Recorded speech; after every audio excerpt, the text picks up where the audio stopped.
Here are solutions to homework set number 15 for ECE 111, Intro to ECE. This homework set looks at Fourier transforms, kind of an advanced topic, but once you have phasors, once you have superposition, you got Fourier transforms. So the problem we're looking at is this. Previous homework sets, we looked at what happens if I have a dynamic system with a transfer function. In this case, the transfer function is 1 over 4s squared plus 2s plus 1.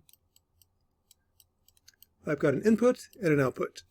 If the input is a sine wave, I use phasors. I let s go to j omega. This is the gain everywhere. Well, all I care about is what's the gain at the frequency of the input times the input in phasor form gives you the output. Now that works with sine waves. What happens if the input is periodic but not a sine wave? That's what this assignment's all about. And the approach is to use superposition. What superposition says is if a function that contains 4 terms, I can express that as f of a plus f of b plus f of c plus f of d. That's superposition. Once you have superposition, once you have phasors, you got Fourier transforms. So again, kind of an advanced topic, but I think at this point we're ready for it. So here's the problem. Suppose I've got this system, and here's my input. So this is x of t. What's y of t? Well, again, I don't know what to do in this case. So typical engineering solution is change the problem. Let's change it as an expansion of a bunch of different terms. Now we've done that before. Given a function, I can express it as a power series. Here I do least squares curve fitting. I first express this as a basis function. That's going to be your 1, t squared, t cubed, t to the 4th, t to the 5th. I can find the constants using least squares. That's the inverse of b transpose y. We've done that a couple times. Gives me the weightings. So here's a0 through a5. If I do plot the two together, here's x, there's my curve fit. It's not great. Add more and more terms, it gets better. This is another way to express it. The problem with this approach is it doesn't do me any good. So for example, if I take that second term, that represents 1.06 t squared. If I take that and put it into a differential equation, what's the output? And I don't know. If it was a sine wave, I would know what to do. But in this case, it's not a sine wave. I'm kind of stuck. So here's a series expansion that doesn't really help. Now, I like sine waves, so instead of using a power series, let's use a bunch of sine waves. My function is periodic in 2 pi. All these sine waves are periodic in 2 pi. So let's try to express my function as a DC term, something at 1 radian per second, something at 2 radians per second, something at 3 radians per second. Again, this is just least squares curve fitting.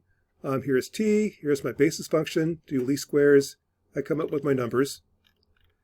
If I do my curve fit versus the data, maybe better, maybe worse. Add more terms, it gets better. What's significant is this is actually a useful basis. I now have my input expressed as a bunch of sine waves. And I like sine waves. I know what to do with sine waves. With sine waves, I can use phasors. And I can treat this as 4 separate problems. Here's the first one, A, B, C, D. Treat this as 4 separate inputs. Find the output at each frequency. Add them all up. I'll get the total output.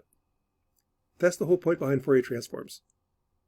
So this is one way to do Fourier transforms, least squares curve fitting. That's all Fourier transforms is. It's just a curve fit, but a curve fit with a very specific basis, a basis made up of sine waves. And the reason being is I like sine waves. I know what to do with sine waves. Now there's a second way of doing that. This is Fourier transforms. The idea here is if I look at this basis, this is an orthogonal basis. When you take linear algebra, you'll talk about orthogonal, orthonormal basis. This is an orthogonal basis. What that means, if I take this function right here and take the average, all these terms go away, and I can find a0. If I want to find a1, what I can do is I can take this function and hit it with cosine of t. When I do that, the average of cosine of t times x will be this term, average of cosine is 0. All sine waves are orthogonal, meaning the average of sine times cosine is 0. This is 0, this is 0, that's 0, this is 0. This winds up being 1/2. Average of cosine squared is 1/2 times a1. So this is an orthogonal basis. It's not orthonormal. Orthonormal would say this term is 1. It's not, it's 1/2. And I can do the same for all of the other terms. So another way to find the terms is a little bit more efficient. A0 is just the average of x. A sub n is the average of twice the average of x hit with cosine. The sine terms are twice the average of x hit with sine. So here's A0, here's A1. Notice the same answer I got with least squares. A2, same answer as least squares, and so on.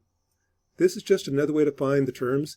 It uses the property that my basis is orthogonal. But really, it's just least squares curve fitting. So problem 2 and 3 are the same, just a different approach. Now, why are we doing this? Well, the reason we're doing this is I can now use superposition.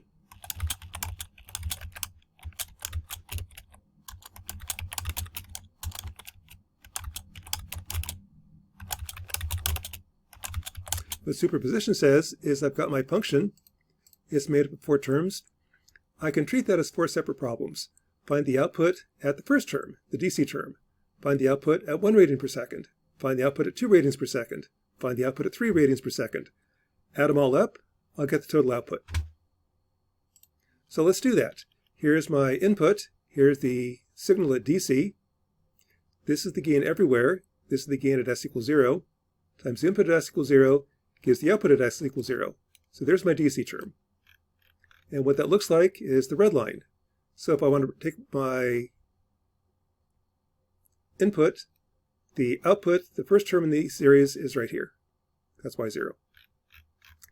Let's add to it the 1 radian per second term. So this calculates, this is the cosine term, here's the sine term at 1 radian per second. My frequency is J1, 1 radian per second. In phasors, the real part's cosine minus J is sine. So that's the phasor representation for the input. This is the gain at s equals J1 times the input at s equals J1, again using phasors, gives me the output at s equals J1. Now what that represents is a sine wave, 0.12 cosine of t minus 0.18 sine of t. Add the DC term in the first harmonic, and that's what I get. So this is y0 plus y1. DC term plus 1 radian per second term. There's another term. At 2 radians per second, here's the input. Here's the gain everywhere. Find the gain at 2 radians per second times the input at 2 radians per second in phasor form. Again, real part's cosine minus J is sine. Gives the output at 2 radians per second. Real part's cosine minus J is sine. And this is y0 DC term plus the 1 radian per second term plus the 2 radian per second term. Pretty similar. Again, this number is really small. Slightly different. You can kind of see it's kind of squashed in the bottom. Add in the third harmonic. Here's the input at 3 radians per second times the gain at 3 radians per second gives the output at 3 radians per second. So this is y0 plus y1 plus y2 plus y3. So that's basically the output. In theory, I have to go out to infinity. In practice, these terms get really small. So if I truncate it after the third term, I'm not too far off.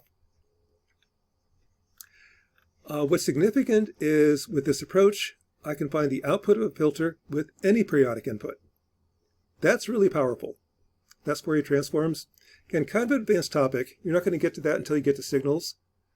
But once you have phasors, once you have superposition, you've really got Fourier transform. And with that, I can now analyze the filter with any periodic input. And this is, of course, using Matlab. Matlab is a really powerful, really useful program. So that is homework set number 15 for ECE 111, Intro to ECE.